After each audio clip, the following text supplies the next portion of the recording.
அர்ச்சனா அர்ச்சனா இங்க வா இங்க வா இங்க வா இங்க வா இங்க வா.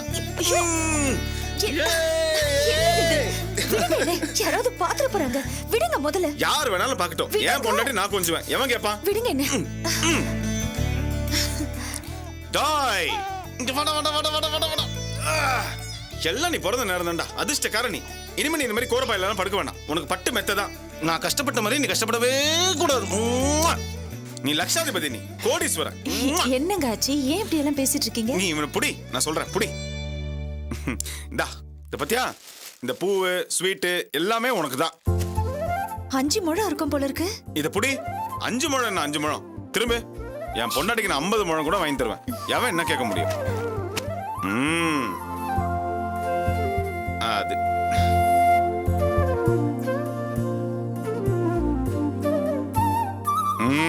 திரும்பி இப்போ இப்ப இந்த ஸ்வீட் கொடு. என்னங்க ஆச்சு உங்களுக்கு? தலைகால் புரியாம சந்தோஷத்துல இருக்கீங்க, என்கிட்ட சொல்லக்கூடாதா? சொல்றேன் அர்ச்சனா, உன்கிட்ட சொல்லாம வேற யார்கிட்ட சொல்ல போறேன்? முதல்ல நீ இந்த ஸ்வீட்ஸ் அப்படி இருந்தா. சொல்றது என்ன சொல்றது, நீயே நேர்ல பாரு. இந்தா டான்டாடாய். என்னது பாரு, குழந்தை எப்படி கொடு. வட வட வட வட வட. டாய். என்னங்க இது? எல்லாமே இங்கிலீஷ்ல எழுதி இருக்கு, உங்க கையெழுத்து மட்டும் தமிழ்ல இருக்கு. அது வெறும் கையெழுத்து இல்ல அர்ச்சனா, நம்ம வாழ்க்கையே மாத்த போற தலையெழுத்து. என்னங்க சொல்றீங்க? ஆமா, கார் வாங்கி விக்கிறதுக்காக தினம் ஒரு ஃப்ரெண்ட் வேலை செய்யற கம்பெனிக்கு என்ன கூட்டு போனார்ல, அவங்க கூட என்கிட்ட ஷெட்ல ஆபீஸ்ல விசிட்டிங் கார்டு இல்லன்னு என்ன திருப்பி அனுப்பிச்சிட்டாங்கல்ல. இன்னைக்கு அதே கம்பெனி என்ன கூப்பிட்டு அக்ரிமெண்ட் போட்டிருக்காங்க. அதுதான் இது. இனிமே நம்மளுக்கு வாரம் வாரம் ஒரு 4-5 கார் குடுத்துருவாங்க அர்ச்சனா. ஒரு காரை ரெடி பண்ணி வித்தாலே எப்படியும் ஒரு 20-25,000 ரூபாய் கிடைச்சிரும். அப்படி பார்த்து கூட மாசம் எப்படியும் ஒரு 5-6 லட்சம் ரூபாய் கிடைச்சிரும். இனிமே நம்ம வாழ்க்கையே மாறப்போகுது அர்ச்சனா, சந்தோஷமா இருப்போம். ரொம்ப சந்தோஷமா இருக்குங்க. ஆனா ஒண்ணு. என்ன அர்ச்சனா? லட்சம் கோடிக்கெல்லாம் ரொம்ப ஆசைப்பட வேண்டாங்க. உழைப்புக்கேத்த வருமானத்தை கடவுள் நிச்சயமா கொடுப்பாரு, நமக்கு அது போதும். சரிதான் அர்ச்சனா, நான் தான் கொஞ்சம் சந்தோஷத்துல உணர்ச்சி வசப்பட்டேன். ஆனா எந்த சூழ்நிலையிலும் உணர்ச்சி வசப்படாம பொறுமையா இருக்க பாரு, அதுதான் என் அர்ச்சனா. சரி சரி, சமையல் இன்னும் ரெடி ஆகல, குழந்தைய பாத்துக்கோங்கன்னு அதுக்குள்ள சமைச்சிடுறேன். இல்ல அர்ச்சனா, நீ உனக்கு மட்டும் சமைச்சுக்கோ, எனக்கு சாப்பாடு வேணாம். நான் கொஞ்சம் வெளியில போக வேண்டியிருக்கு. வெளியில போறீங்களா? இந்த நேரத்துல எங்க போறீங்க? அது சொல்லுவேன், சொன்னா நீ கோவப்படக்கூடாது. என்னன்னு சொல்லுங்க. வேற ஒன்றும் இல்லை அர்ச்சனா, இந்த அக்ரிமெண்ட் போட்டாங்கல்ல, அவங்களுக்குலாம் ஒரு பார்ட்டி வைக்கணும்னு தீனா சொன்னாரு. எது, குடியா? ஐயோ, குடி பார்ட்டிலாம் இல்லை அர்ச்சனா. அது வந்து உன் பார்வைக்கு அர்த்தம் எனக்கு நல்லா புரியுது. உனக்கு தான் தெரியும்ல எனக்கு குடினா ஆகாதுன்னு. தீனாவோட ஃப்ரெண்டு தான் அந்த மாதிரி ஒரு பார்ட்டி வேணும்னு கேட்டாரு. என்னால் எப்படி மறுக்க முடியும்? அவ்வளோ மரியாதையாக இருக்காதுல்ல, அதான். நான் கேட்டது நீங்க குடிப்பீங்கன்ற அர்த்தத்துல இல்ல, குடிக்க உங்களுக்கு ஆகாதுன்னு எனக்கு நல்லா தெரியுங்க. அப்படிப்பட்ட நீங்க அந்த குடிக்கிற இடத்துக்கு போகணுமான்னு தான் நான் கேட்குறேன். போகலதான் அது அவ்வளோ நல்லா இருக்காது அர்ச்சனா. இப்போதான் அக்ரிமெண்ட்லாம் போட்டு பார்ட்டி கேட்குறாங்க. பார்ட்டி கொடுக்க போகிறதே நான் தான். நான் எப்படி போகாமல் இருக்க முடியும்? இந்த மாதிரி பிஸ்னஸ்லாம் சகஜமாக அர்ச்சனா. அது மட்டும் இல்லை, தினா என்ன தெரியுமா சொன்னார், இந்த மாதிரி இடத்துக்குலாம் போனால் இன்னும் கூட 4 பேர் வருவாங்க, தொடர்புகள் ஜாஸ்தியாகும், அதனால நமக்கு தொழில் இன்னும் அதிகமாகும்னு சொன்னார். அதுக்கு தான் நான் பார்ட்டிக்கு வரேன்னு ஒத்துக்கிட்டேன். சரி, எப்போ வருவீங்க? அர்ச்சனா, நான் போயிட்டு இன்னைக்கு நைட்டு வரமாட்டேன். ஏன் வர மாட்டீங்க? இல்லை, நம்ம காம்பவுண்டில் இருக்கிற கண்ணன்ல அவர் வண்டியை விற்கணுமா, ரெடி பண்ண சொல்லி என்கிட்ட கொடுத்துருக்காரு. அதை நைட்டோட நைட்டாக முடிச்சு சீக்கிரம் விற்றா தானே நம்மளால 4 காசு பார்க்க முடியும். அதான் இன்னைக்கு நைட்டு பூரா வேலை பார்க்கணும். விடிஞ்சதும் காலையில் சீக்கிரம் நேரத்தோட வந்துடுறேன். சரி சரி, ரொம்ப கண் முழிச்சு உடம்பு கெடுத்துக்காதீங்க. சரி அர்ச்சனா, நீ கதவை தாப்பால் போட்டு நல்லா சாப்பிட்டு படுத்து தூங்கு. டேய் குட்டி செல்லம், போயிட்டு வரேன். நான் போய் தினம் வீட்டிலேருந்து கூப்பிட்டு போகணும். வரட்டுமா? டேய், கண்ணை வந்துட்டான்டா. ஆமா,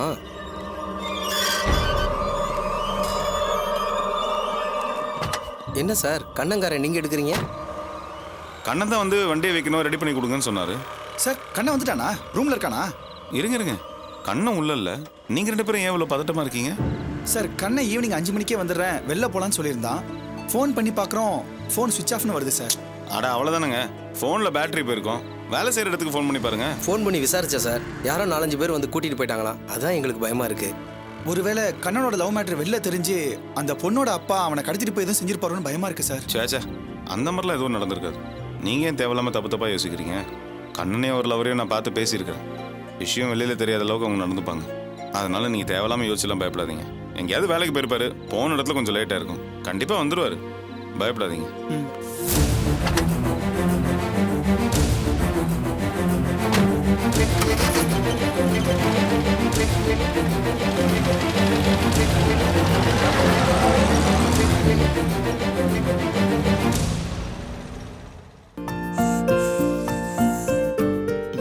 டேய் தினா, ம். இந்த நேரத்துல எங்கடா கிளம்பிட்ட? இன்னைக்கு செல்வம் ஒரு பார்ட்டி கொடுக்குறான், அதுக்கு தான் கிளம்பிட்டேன். என்னடா திடீர்னு செல்வம் பார்ட்டி கொடுக்கறான்னு சொல்ற? நீங்க ரெண்டு பேரும் ரொம்ப நெருக்கமாயிட்டீங்க போல இருக்கு. அது செல்வம் பிஸ்னஸ் விஷயமா என் ஃப்ரெண்ட் ஒருத்தனை லிங்க் பண்ணி விட்டேன். பிஸ்னஸ் டீல் ஓகே ஆகி போச்சு. இன்னைக்கு அக்ரிமெண்ட் சைன் பண்றாங்க, அதுக்காக ஒரு பார்ட்டி கொடுக்குறான். ஆமா, செல்வம் வளர்ச்சியில இவ்ளோ அக்கறை காட்டுறியே, இதுல உனக்கு ஏதாவது பிரயோஜனம் உண்டா? என்னம்மா நீங்க ஆதாயம் இல்லாம ஆத்த கடப்பானா இந்த தீனா? செல்வம் மேல இவ்வளவு அக்கறை காட்டுறனா எதுக்கு? பிரியாவை எனக்கு கல்யாணம் பண்ணி தரேன்னு வாக்கு கொடுத்துருக்கான்ல, அந்த வாக்கை நிறைவேற்றணும்னா என் மேல ஒரு நல்ல அபிப்பிராயம் வரணும்ல, அதுக்கு தான் இதெல்லாம். எப்படியோடா, நீ நினைச்சதெல்லாம் நல்லபடியா நடந்துருச்சுன்னா எனக்கு ரொம்ப சந்தோஷம். அவன் தான் நினைக்கிறேன். போய் உட்கார வை, நான் வரேன். சரி. ஓ.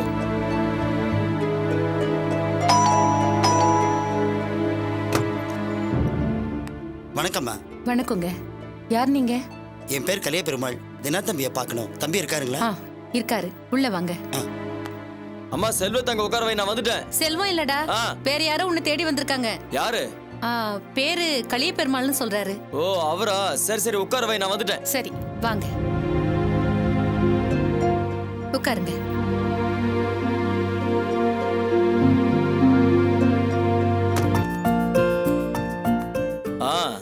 வாங்க வாங்க வாங்க. வணக்கம் தம்பி. வணக்கம் வணக்கம். என்ன வீடு தேடி வந்திருக்கீங்க? ஆச்சரியமா இருக்கு. அம்மா குடிக்க ஏதாவது கொண்டு வா. அதெல்லாம் ஒன்றும் வேண்டாம் தம்பி. அப்புறம் என்ன விஷயம்? உங்க இடத்த எனக்கு கொடுக்கறதா முடிவு பண்ணிட்டீங்களா? நீங்க உங்க இடத்த கொடுத்தாதான் நான் வாங்கின இடம் எனக்கு பிரயோஜனமா இருக்கும். நீங்க ஓகேன்னு சொல்லுங்க, நாளைக்கே அக்ரிமெண்ட் போட்டு ஒரே வாரத்துல ரெஜிஸ்டர் பண்ணிடலாம். அது வந்து தம்பி, நான் வேற ஒரு ஐடியால வந்திருக்கேன்.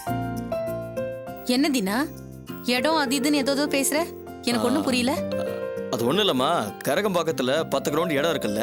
ஆமா, 5 கோடி ரூபாய் போட்டு வாங்கினியே. ஆமாம்மா, இப்போ அந்த இடத்துக்கு போறதுக்கு சரியான பாதை இல்லை. வழியில இவரோட 2 கிரவுண்ட் இடம் இருக்கு. இவரோட இடத்தையும் சேர்த்து வாங்கிட்டோம்னா நமக்கு சௌகரியமா இருக்கும்னு அன்னைக்கே அவர்கிட்ட கேட்டிருந்தேன். கொடுக்குற ஐடியா இருந்தா சொல்லுங்க, எடுத்துக்கிறேன்னு. அப்போ ஐடியா இல்லைன்னு சொல்லிட்டாரு. அப்புறம் மறுபடியும் யோசனை பண்ணி பாருங்க, வேணும்னா மார்க்கெட் வேல்யூவோட கொஞ்சம் அதிகமாக தரேன்னு சொன்னேன். அது விஷயமா தான் வந்திருப்பாருன்னு நினைக்கிறேன். சொல்லுங்க சார், எவ்வளோ எதிர்பார்க்குறீங்க? தம்பி, இப்போவும் என் இடத்த நான் கொடுக்கறதா இல்லை, உங்க இடத்த வாங்குற ஐடியால தான் நான் வந்திருக்கேன். என்ன சொல்றீங்க? ஆமாம் தம்பி, தப்பா நினச்சிக்காதீங்க. உங்களுக்கே தெரியும், என் இடத்த நான் வித்தா தான் உங்க இடம் உங்களுக்கு பிரயோஜனப்படும். இல்லை நீங்க அந்த இடத்த கைமாற்றி விடணும்னு நினைச்சா கூட நீங்க வாங்கின விலைக்கு அந்த இடத்த வாங்குறதுக்கு இப்போ ஆள் கிடையாது. நான் ஏதோ உங்க இடத்த கொடுத்துட்டு போறதுக்காக வந்திருக்கீங்கன்னு பார்த்தா என் வீட்டுக்கே வந்து என்னோட இடத்த தைரியமா கேட்குறீங்க. வேற வழியில தம்பி, சரியான பாதை இல்லாத அந்த இடத்த வச்சுக்கிட்டு நீங்க என்ன பண்ண போறீங்க? நான் முதல்லயே நீங்க வாங்கின பார்ட்டிக்கிட்ட அந்த இடத்த கேட்டேன், விலை கட்டுப்படி ஆகல. சரி, நம்மளை மீறி வேற யாரு வாங்க போறாங்கன்னு நினைச்சேன், நீங்க வாங்கிட்டீங்க. அதை உங்களாலேயே யூஸ் பண்ண முடியாது, அதனால எனக்கே வித்துருங்க. அதுக்கு 5 கோடி தர முடியாது, 2 கோடி தரேன். என்ன சொல்றீங்க? எந்திரா மேல, எந்திரா முதல்ல. தம்பி, உன்னை விட வயசுல பெரியவன், வீட்டை தேடி வந்திருக்கேன், இப்படி மரியாதை இல்லாம பேசுறேன். உனக்கு என்னடா மரியாதை? என்ன பாலிஷா மிரட்டி பாக்குறியா? உன்னோட கோமண துண்டு இடத்த எனக்கு விட்டு தர மாட்டேன், ஆனா நான் என்னோட 5 கோடி ரூபாய் இடத்த உனக்கு 2 கோடி ரூபாய்க்கு தரணும் இல்ல? தம்பி, என் நிலம் இல்லாம உன் நிலத்துக்கு வேல்யூ இல்லைன்னு தெரிஞ்சுதான் இங்க வந்திருக்கேன். ஒழுங்கா உன் நிலத்தை என்கிட்ட ஒப்படைச்சிட்டு நான் கொடுக்குற 2 கோடியை வாங்கிக்க, அதுதான் உனக்கு நல்லது. ஏய், என்ன பாக்குறதுக்கு டீசெண்டா இருக்கேன்னு பாக்குறியா? நான் பொறுக்கிடா, பச்சை பொறுக்கி, ஜெயிலுக்கு போயிட்டு வந்தவன். போ. சும்மா மிரட்டாத தம்பி, உன்னை விட பெரிய பெரிய ஆளுங்களாம் பார்த்துட்டு தான் நான் இங்க வந்திருக்கேன். உன்னை பத்தி தெரியாம வீடு தேடி வந்துருவேனே? உன்னை பத்தி எனக்கு தெரியும், உன்னை எப்படி சமாளிக்கிறதுன்னு தெரியும். என் பர்மிஷன் இல்லாம அந்த இடத்துல உன்னால எதுவும் பண்ண முடியாது. ஏய், என்ன சவாலா? பாத்துலாமா? பாத்துலாமடா. என்னடா மேல கை வைக்கிறேன்? வயசுல பெரியவன் வீடு தேடி வந்திருக்கேன், என்ன மரியாதை இல்லாம பேசுறீங்க? சொல்லிட்டேன். என்னடா நினைச்சீங்க? அவ்வளவு சொல்லுடா உங்களுக்கு. தைரியம்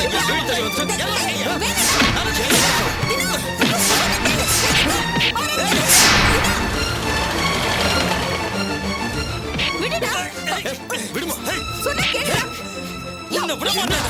ஏய், யோ, என்ன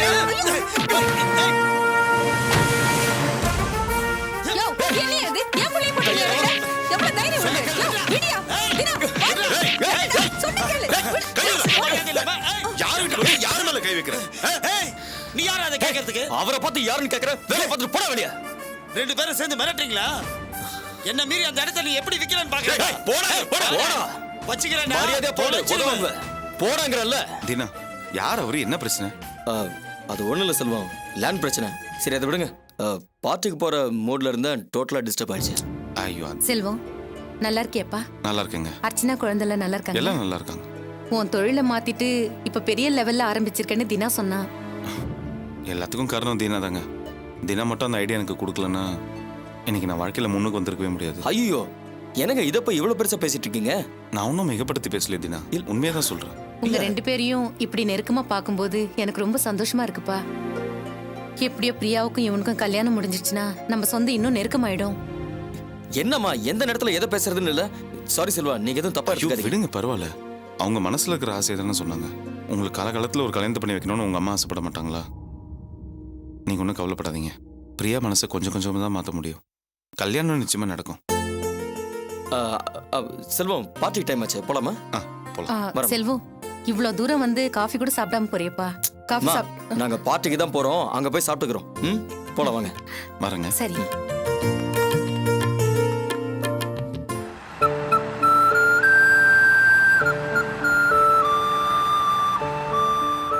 எனக்கு என்னமோ இது ரொம்ப புது அனுபவமா இருக்குதுண்ணா.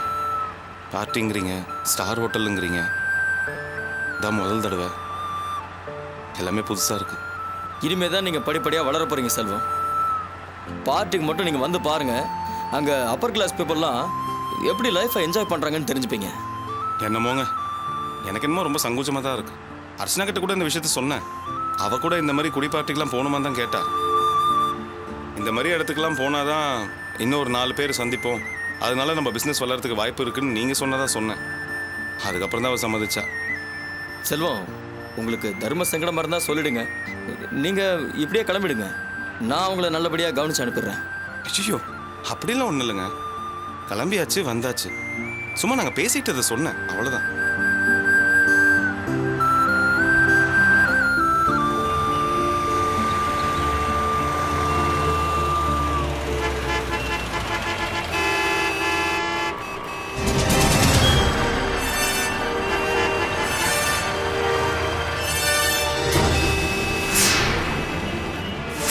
என்னங்க ஆச்சு? ஆக்சிடென்ட் ஆச்சுப்பா. கிளியரா கொஞ்சம் டைம் ஆகும். ஆக்சிடென்ட் ஆயிடுச்சுங்களா?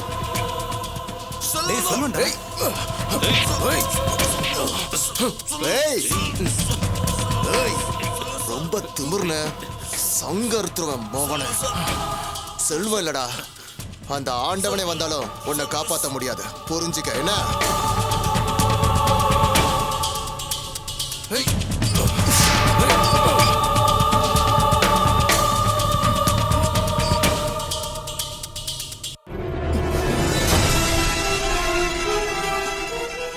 செல்வம், ரொம்ப லேட் ஆகும்னு நினைக்கிறேன், இறங்குங்க, கொஞ்சம் ரிலாக்ஸ் பண்ணிப்போம். செல்வம், லைட் எடுத்துட்டு வரல. டேஷ்போர்ட்ல இருக்கும்னு நினைக்கிறேன்.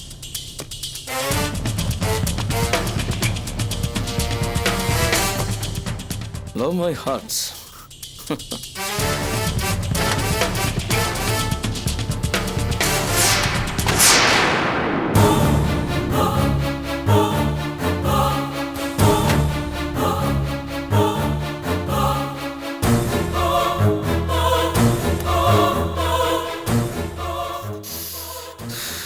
என்ன செல்வம், ஃப்ரெண்டோட வண்டின்னு சொன்னீங்க, லவ் மை ஹார்ட்ஸ்ன்னு போட்டு எஸ் ரொம்ப போல்டாக எழுதி வச்சிருக்காங்க. அதுவா? அது அவர் லவர் பேரோட முதல் எழுத்துங்க. அவர் லவர் பேர் ஸ்வேதா, அதான் எஸ் நல்லா பெருசா போட்டு வச்சிருக்காரு. அப்போ இது காதல் வாகனம்னு சொல்லுங்க. கண்ணு ஒரு டாக்ஸி டிரைவர் தாங்க. ஆனா காதலிக்கிற பொண்ணு ரொம்ப பணக்கார வீட்டு பொண்ணு. பொண்ணோட பெத்தவங்க இந்த கல்யாணத்துக்கு சம்மதிக்கலைன்னு அந்த பொண்ணே கண்ணை கூட்டிட்டு வீட்டு விட்டு வெளியில ஓடிடலான்னு சொல்லுச்சு. அப்போ கூட கண்ணை ரொம்ப கண்ணியமாக பெற்றவங்க சம்மதம் இல்லாமல் இதெல்லாம் பண்ணக்கூடாது, அதெல்லாம் ரொம்ப தப்புன்னு புத்திமதி சொல்லி அமிச்சார். நானும் அதே புத்திமதி தான் சொன்னேன். பாவங்க, கண்ணை உண்மையிலே அந்த பொண்ணு மேலே ரொம்ப உயிரே வச்சிருக்காரு. அவங்க 2 பேரையும் கண்டிப்பாக சேர்த்து வைக்கிறேன்னு நான் உதவி பண்ணுறேன்னு சொல்லியிருக்கேன். நாளைக்கு அவங்க பெற்றவங்க ஏதாவது பிரச்சனை பண்ணால் நான் உங்ககிட்ட வருவேன். நீங்கள் தான் எனக்கு உதவி பண்ணணும். என்ன செல்வம், நான் என் ஜோடியோட சேர்றதுக்கு உங்களோட ஹெல்ப்பை எதிர்பார்த்துட்டு இருக்கேன். அப்படி இருக்கிறப்போ நான் எப்படிங்க உங்களுக்கு ஹெல்ப் பண்ண முடியும்? அது இல்லை தினா, உங்கள் கல்யாண விஷயத்தில் பிரியா மட்டும்தான் பிரச்சனை, மற்றவங்க எல்லாருக்குமே சம்மதம். ஆ. ஆனால் கண்ணு விஷயத்தில் அப்படி இல்லை. பாவம், பொண்ணுக்கு சம்மதம், மற்றவங்க யாருக்குமே சம்மதம் இல்லை, முக்கியமாக பெற்றவங்களுக்கு. என்னதான் நான் போய் பேசினாலும் நான் ஒரு மெக்கானிக் தானே, அவங்க பெரிய பணக்காரங்க. அதனால நாளைக்கு ஏதாவது ஒரு பிரச்சனை வந்துச்சுன்னா நீங்கள் வந்து பேசிட்டீங்கன்னா அவங்க தகுதிக்கு அது கொஞ்சம் எடுப்படும். அதனால தான் சொன்னேன். அவ்வளோதானே, ம். கவலைப்படாதீங்க, கலக்கிடலாம்.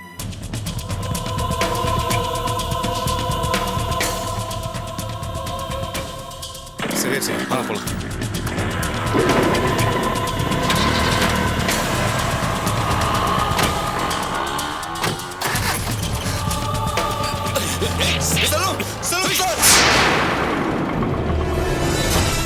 என்ன செல்வம், யாரோ கூப்பிட்ட மாதிரி இருந்துச்சுல்ல? எனக்கு அப்படி ஒன்றும் கேட்கலையே. இல்லை தினா, இது ரொம்ப பழக்கமான குரல். யாரோ கூப்பிட்டாங்க. அப்படின்னா பாருங்க, இறங்கி பாருங்க.